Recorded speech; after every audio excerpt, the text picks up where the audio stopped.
유다서 1장 5절에서 8절의 말씀을 보도록 하겠습니다. 너희가 본래 모든 사실을 알고 있으나 내가 너희로 다시 생각나게 하고자 하노라. 주께서 백성을 애굽에서 구원하여 내시고 후에 믿지 아니하는 자들을 멸하셨으며 또 자기 지위를 지키지 아니하고 자기 처소를 떠난 천사들을 큰 날의 심판까지 영원한 결박으로 흑암에 가두셨으며 소돔과 고모라와 그 이웃 도시들도 그들과 같은 행동으로 음란하며 다른 육체를 따라가다가 영원한 불의 형벌을 받음으로 거울이 되었느니라. 그러한데 꿈꾸는 이 사람들도 그와 같이 육체를 더럽히며 권위를 업신여기며 영광을 비방하는도다. 아멘. 오늘 이 말씀을 가지고 이 시대의 거울을 보라, 이 시대의 거울을 보라라는 제목으로 같이 은혜를 나누기로 합니다. 오늘 이 본문을 보게 되면 우리의 믿음을 깨트리고 우리의 삶을 깨트리는 이단들이 나와 있습니다. 예수님의 보혈로 세워진 교회, 예수님의 부활로 세워진 교회, 이렇게 아름다운 교회, 건강한 교회를 이루고 있는데 이 초대교회 안에 이단들이 들어왔습니다. 그 이단들이 교회에 영향을 미치기 시작하였습니다. 다시 한번 예수 그리스도를 믿는 첫 믿음, 우리가 지금까지 들어왔던 복음을 온전하게 세울 필요가 있었습니다. 그래서 유다는 이 유다서를 통해서 우리에게 교회 안에 들어오는 이단들을 어떻게 경계하고 그들을 우리의 거울로 삼아서 조심해야 되는가를 보여주고 있습니다. 오늘 본문에는 이단의 특징들이 나와 있습니다. 세 가지를 말하고 있습니다. 8절의 말씀을 보게 되면 종합적으로 이야기를 하고 있습니다. 그러한데 꿈꾸는 이 사람들도 그와 같이 육체를 더럽히며 권위를 업신여기며 영광을 비방하는도다라고 말하고 있습니다. 이 꿈꾸는 이 사람들은 교회 안에 들어온 이단들을 말합니다. 이들의 그릇된 사상은 어떤 사상이라고 세 가지로 정리를 하고 있습니까? 첫째는 육체를 더럽힌다라고 말을 하고 있습니다. 육체적인 타락을 의미하는 거죠. 둘째로는 권위를 업신여긴다라고 말하고 있습니다. 하나님의 절대적인 주권을 믿지 않는 것입니다. 그리고 예수 그리스도의 주제, 예수 그리스도의 절대적인 주권을 인정하지 않고 업신여기는 것을 이야기를 하고 있습니다. 셋째로는 영광을 비방한다라고 말합니다. 이 땅에 온전한 영광, 오직 영광을 받으실 분은 하나님 한 분밖에 없습니다. 바로 하나님을 비방하는 세대라고 이야기를 하고 있습니다. 이렇게 육체를 더럽히고 권위를 업신여기며 영광을 비방하는 이런 이단의 특징을 이미 그 앞절에서요 세 가지로 예를 들고 있습니다. 이 세 가지의 거울을 통해서 우리의 신앙생활을 바라보도록 이야기를 하고 있습니다. 첫째는 출애굽 시대, 출애굽 광야 시대에 불신앙을 가졌던 이스라엘 사람들을 예로 들고 있습니다. 5절의 말씀을 보게 되면 너희가 본래 모든 사실을 알고 있으나, 여기 세 가지 나와 있는 이 예는 다 알고 있다는 거예요. 이미 너희가 자세히 잘 알고 있다는 것이에요. 내가 너희로 다시 생각나게 하고자 하노라. 주께서 백성을 애굽에서 구원하여 내시고 후에 믿지 아니하는 자들을 멸하셨으며 라고 말하고 있어요. 애굽에서 종살이하던 이스라엘 백성들을 하나님의 능력과 권위로서 그들을 출애굽시켰습니다. 그들이 큰 구원을 경험하였습니다. 하나님의 놀라운 능력을 경험하였습니다. 말씀을 통해서 하나님의 놀라운 계획을 그들은 들었습니다. 그럼에도 불구하고 그들은 어떻게 합니까? 계속해서 하나님을 믿지 않아요. 하나님이 그들이 하나님 되신 것을 거부하고 하나님의 놀라우신 계획과 뜻을 거부하고 또 하나님의 놀라운 능력을 거부해요. 믿지 않습니다. 그리고 하나님께서 세우시고 하나님이 부르신 모세의 권위에 도전하게 되죠. 그러면서 심판받았던 사람들이 있었음을 이야기를 하고 있습니다. 두 번째로는 천사들의 타락을 언급하고 있습니다. 6절의 말씀을 보게 되면 또 자기 지위를 지키지 아니하고 자기 처소를 떠난 천사들을 큰 날의 심판까지 영원한 결박으로 흑암에 가두셨다라고 말을 하고 있습니다. 이러한 내용은 초대교회 안에 널리 알려졌던 내용이었던 것 같습니다. 천사들의 타락을 이야기하는데 우리가 가지고 있는 이 구약 성경에는 자세히 나와 있지 않습니다. 외경에 나와 있는 내용들을 참조를 했던 것 같습니다. 천사들이 자기의 지위를 버리고 천상을 내려와서 인간을 지배하기를 원했어요. 하나님께서 인간을 창조하셨는데 타락한 천사들이 인간에게 내려와서 인간들에게 두려움을 주고 무서움을 주고 유혹을 해서 그들의 욕망을 채워줌을 통해서 하나님처럼 인간들에게 숭배를 받고 경배를 받기를 원하였습니다.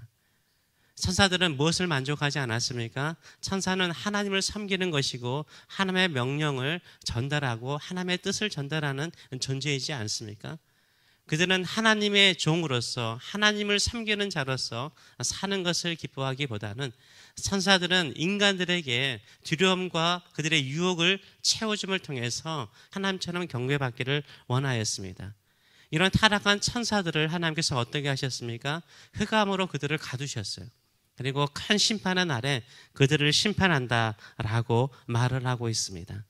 세 번째로는 뭐가 있습니까? 세 번째는 육신적인 타락을 예로 들고 있습니다. 7절의 말씀을 보게 되면 소돔과 고모라와 그 이웃의 도시들도 그들과 같은 행동으로 음란하며 다른 육체를 따라가다가 영원한 불의 형벌을 받음으로 거울이 되었느니라 라고 말하고 있어요. 소돔과 고모라와 그 주변의 도시들이요, 타락함으로 말미암아 유황불로 하나님께서 심판하지 않았습니까? 이것을 또 언급하고 있습니다. 세 가지를 언급하고 있죠. 첫째는 믿음의 사람들에도 타락이 있다는 거예요. 출애굽 시대에 하나님께서 구원하신 그 사람들 안에도 타락이 있어서 그들이 심판받은 것을 예로 들고 있고, 이것이 믿는 사람들의 심판이라면 두 번째는 천사들도 타락한 예를 들고 그들도 심판받았음을 이야기하고 있고, 소돔과 고모라는 대표적인 세상의 사람들의 모습 아닙니까? 그들도 하나님께서 심판하셨다라고 이야기를 하고 있습니다. 천상과 믿는 성도들 안에서 그리고 세상 안에서 타락이 일어나고 하나님의 권위와 하나님의 영광을 비방하는 이 시대 속에서 우리 믿는 성도들은 어떻게 살아야 되는가를 분명하게 말씀하고 있는 것입니다. 우리는 이 시대를 어떻게 살아야 됩니까? 하나님만을 온전히 섬기고 하나님의 주권을 인정하시는 저와 여러분 되시길 축원합니다. 이 땅의 유일한 권위를 가지고 있는 분은 하나님이십니다. 홀로 영광을 받으셔야 될 분도 하나님이십니다. 우리가 육체를 따라서 살아가는 존재가 아니라 거룩한 뜻을 따라서 살아가는 저와 여러분 되시길 축원합니다. 소돔과 고모라는 여러분도 알다시피 동성애죠. 그들이 타락한 모습들을 보여주었습니다. 맨하탄에 가면 여러분도 알다시피 많은 동성애자들이 있습니다. 그들이 못 배운 사람들이 아닙니다. 예수를 하는 사람들이고 많이 배운 사람들이고 똑똑한 사람들입니다. 또 샌프란시스코에도 많은 동성애자들이 있습니다. 실리콘밸리라고 그러죠. 그렇게 많이 배우고 똑똑한 사람들이요, 동성애를 하고 있습니다. 우리가 알고 있는 민주주의 사회를 만들었던 아테네, 그리스의 아테네도요, 가장 고상한 사랑은 뭐냐면 남자가 남자를 사랑하는 것이었습니다. 그런 사상이 지금 다시 이게 일어나서 현대 사회를 지배하고 있습니다. 인본주의 사회는 어떻습니까? 하나님의 권위와 하나님의 주권을 인정하지 않아요. 그리고 지금은 우리가 자본주의 사회 속에서 소비 사회 속에 살고 있습니다. 뭔가를 소비해야만이 행복을 느껴요.